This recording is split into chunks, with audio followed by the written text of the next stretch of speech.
At last. It's the world that has been pulled over your eyes to blind you from the truth. You take the blue pill. The story ends. You wake up in your bed and believe whatever you want to believe. You take the red pill. You stay in Wonderland. And I show you how deep the rabbit hole goes. Hey guys, welcome back to The Unfiltered. We are going to be talking about the Idaho Four case again. And there's something that a lot of people seem to struggle with, and that is the concept that maybe Bryan Kohberger was set up to take the fall for the unalivings of those 4 university students. Now, it does sound crazy when you say that the entire town of Moscow seemed to be in on it, that they were all conspiring against Bryan only.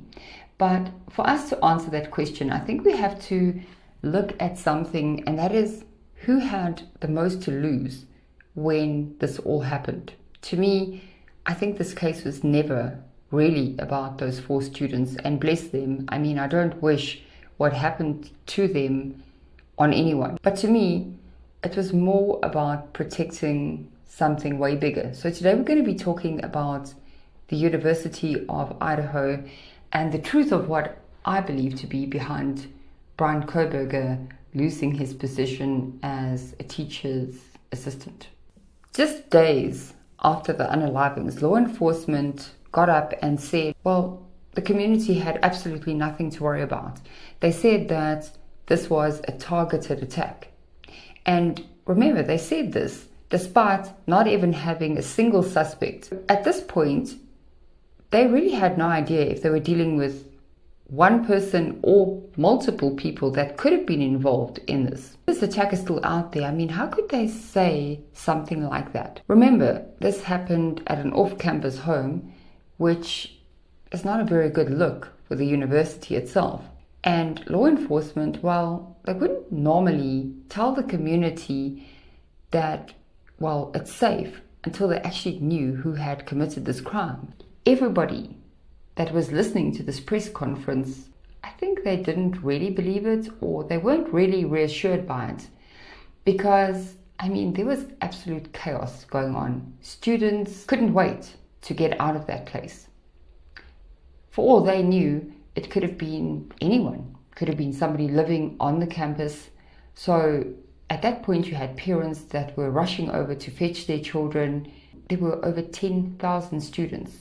All of them were completely freaked out, trying to get out of town as fast as possible. This whole mass exodus actually complicated this entire investigation, because it meant that a lot of potential suspects were cleared way too quickly. I'll get into those potential suspects in a different video.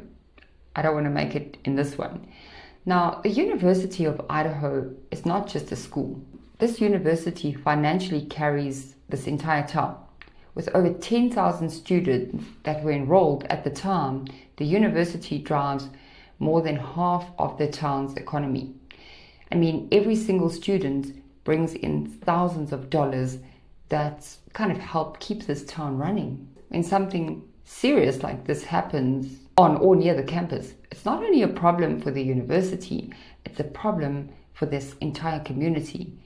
Because if you have a drop in enrollment, or if you have students leaving because they are in fear for their lives, well, this could affect the entire town. It would affect jobs, businesses, and that's why the university would have to handle this kind of crisis with extreme caution. I mean, not only would they not want to lose students, but think about the students who would be enrolling for the following year. Now, if you think of this as a parent who is wanting to send your child to a university, one of the first things that you would do is to check out how safe it is. For a parent that is looking at sending their child away and seeing this whole situation, this crime, and not only this one, but I mean, there was another crime in the area just before it, but let's just take the Idaho Four crime with the 4 students having their lives taken. I don't think any parent would want to send their child to that university. And the only way that they would maybe overlook a situation like that is if the person who had committed the crime was caught. Well, then maybe parents would say to themselves, okay, this is a once-off incident. Do you think that the university is very aware of this? I mean, something that I found very interesting in the whole case in the beginning is that this university even refused to let Steve Gonsalves put up any reward signs in the area, which is strange. I mean, to me, it seemed like they had a different way of handling it. Why not allow him to put up a reward sign? So on the 7th of December, which was only 3 weeks after this crime occurred, law enforcement arrived in a U-Haul truck to pick up the belongings which were inside of the house. And they made very sure that the media was there. This was an active crime scene. They said that they wanted to remove the belongings to return them to the victims' families. And I'm sure the family did want their children's belongings, but I would say it's safe to think that first and foremost, they would want an answer as to what really happened inside of that house. This U-Haul truck is there, and something I found very strange, and it probably doesn't mean anything, but if you look on the side of the truck, it says Pennsylvania. So maybe that is just a coincidence. When they showed up in this truck, it feels to me like they were trying to make a statement and show the community that they've got everything under control at this point. Because once everything is removed, it seemed like they were sending not only a clear message, but they were saying basically, there's nothing more to see here. We've removed everything. This case is almost wrapped up. We've got everything under control. Nothing to see in this place. But I think they had a plan because, as I mentioned, less students mean less money. And the university definitely, to me, had an interest in sweeping this entire situation under the rug. I mean, if it came out that any of the students, especially those from the fraternities or sorority houses, it came out that they were involved in anything shady, well, that would look really terrible for this campus. In May of 2023, the University of Idaho made a big announcement. They were planning to buy the University of Phoenix for $550 million. And their reason was, of course, to bring in more students and more money. And they were going to do this by adding Phoenix's online program to their own program. But this didn't go over very well. We had a lot of faculty, people in law, and even senators that were pretty upset about this deal. And the reason for this was because the University of Phoenix had a very sketchy past. They even had federal investigations, lawsuits about misleading advertising, and they had complaints about these shady job promises after graduating. Not only that, the Idaho Attorney General sued the board for not following proper rules during all of these approval meetings. At this point, the University of Idaho has a lot on its plate. They don't only have a quadruple homicide, but this super controversial deal where a lot of people complained they didn't want this deal to happen. And it didn't go through in the end, of course. But the University of Idaho received over $17 million in termination fees from the University of Phoenix. Now, think about it. This is all about money. I did talk about this in a previous video where I discussed the levels of people who deal in illegal substances. Let me tell you something. That is absolutely nothing compared to what goes on in government. I mean, there's this whole chain of power when it comes to businesses that are tied to government systems. It's like it's on a whole different level. I mean, the government pretty much has its hands in everything. Everybody has got to answer to somebody above them. And that includes law enforcement. I mean, every cop, every official, they have to report to somebody that is higher up. So you have all these layers of bosses, influence, and protection. So when this homicide happened, it didn't just become something that would kind of shake the campus on its own. I mean, it sent a lot of shockwaves through the entire system. Now, when you see the university's need to protect its reputation and you start to see this bigger picture, then you can see that a lot of things, especially money, control, and people that are high up, are going to make sure that their hands stay completely clean of whatever's going down on the bottom level. In July of 2023, which is just 7 months after this quadruple homicide, the University of Idaho already started talking about tearing this house down. They said that it was painful and that's why they wanted to do it. They meant to say it was an eyesore and that keeping it standing would be very bad for their business. That's why I say that law enforcement, being part of the government, had a hand in this decision. I mean, when you talk about demolishing a property, it's going to involve your local government, your zoning boards, and university authorities. If somebody who has a lot of influence wants this house gone, they can push this demolition through under official pretenses. They would do this and come out and say things like, well, we've already moved out all of the belongings, the furniture, we've processed the house, we've cut out things like flooring and walls, and so now it's unsafe for a jury to walk through. They're going to make a model of the house. So everything looks very official, but it's just a way to make sure that this house is gone and it doesn't create any more problems for the university. So it always felt like they were trying to rush the investigation as quickly as they could. If you think about the investors and the donors who would lose money if an investigation like this dragged on, it's not hard to see why they wanted to push things forward as fast as they did and make an arrest. Just from a business perspective, the University of Idaho contributes about $1.1 million every year into Idaho's economy, not only through research and student spending, but also with jobs. When you think about demolishing that house, it would involve local politicians and members of the university board. Those people are often involved in a decision like that, and they answer to donors, developers, and business owners in the area. Keeping the house standing would have kept this story alive in the headlines. They thought it was going to disappear. And of course, this hurts property values. Really, it seems like their goal was not ever about investigating the murders, but it was to protect the university and the money behind it. So where does Bryan Kohberger fit into all of this? And for that, we're going to have to go back to the book and summarize the gospel according to Howard Bloom. Now, it's said that Bryan was very arrogant and condescending and that he enjoyed opposing people's views. And this came into play a lot when he was correcting student papers.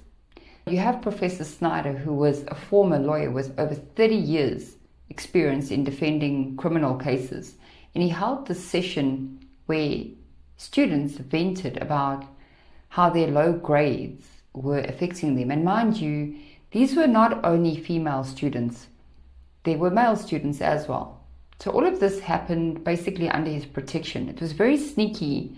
Snyder then wrote to Professor Newley, and she was the head of the department. And he warned her that they might have a bit of a loose cannon as a teaching assistant. So Newley met with Bryan on the 3rd of October. Then on the 21st of October, Snyder sent an email to Bryan saying that he was failing to meet his expectations as a teaching assistant. If he lost his job, he would also lose his scholarship. And without that $26,000 needed for grad school, it would mean that his time at the university would come to an end. On the 2nd of November, Bryan met with all the heads of the department, and they basically told him that he needs to shape up, and they outlined an improvement plan. And this plan seemed to be working because by the 7th of December 2022, they all met and sat across from Bryan at Charleston Hall, and they acknowledged that he had made a lot of progress and improvement. But this is where things went bad, because there was one female student who came forward and she said that Bryan followed her to a car. And I want you to note, nothing else was said. There was no mention of creepiness. This incident ended his job. Now, we don't know the truth of the story, why he followed her to her car. I mean, it could be for a multitude of reasons. He would have an appeals process. According to what Bryan said, he would have to have a chance to tell his side of the story. And he did make an inventory, but he felt like he was being treated poorly by the university and by these students. And according to what he supposedly told his dad, and we don't know if this is true or not, he said that these students were plotting against him simply because they were too lazy to do the required coursework. And that does kind of make sense. And not to shame students, but you have students that are there and they sit down and they do what is required of them. And then you have other students that are simply there and they don't want to do the coursework. So you can see why they went and they complained to Snyder behind Bryan's back. So he did lose his teaching position. And this came on the 19th of December 2022 when he was formally notified of this termination. They put it in an envelope and this was dropped off at his apartment.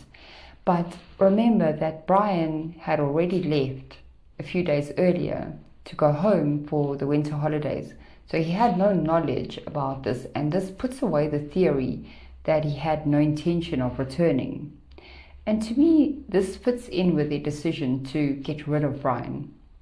By removing him from the teaching assistant role, it would protect the university and its staff so that by the time the news broke of this quadruple homicide, the university could be truthful by saying that he was no longer working there. Just by that one sentence, it does protect a lot of people. I mean, if they had kept him on without addressing the negligence, it would look poorly on their part. But letting him go would give them a good way to say, well, Bryan Kohberger does not represent us. So you have somebody that's potentially high up in this university, tied to law enforcement and their grants, and they realize how convenient this is. I mean, you have this PhD student in criminology who's studying people who commit these crimes, and it almost seems too perfect, if you ask me.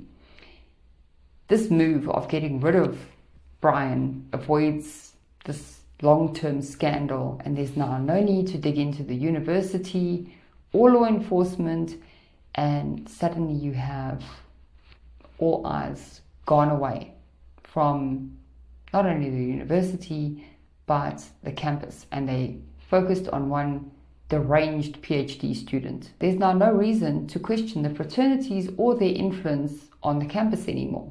Now, I'm not saying that any of these people had anything to do with what happened inside of the house that night, but there are a lot of questions that I have as to what happened outside of the house.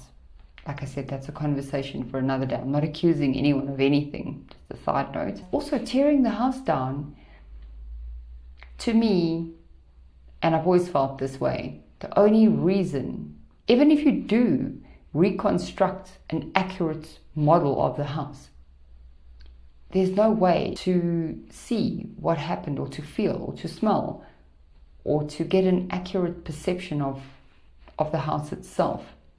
To me, it always felt like destroying evidence.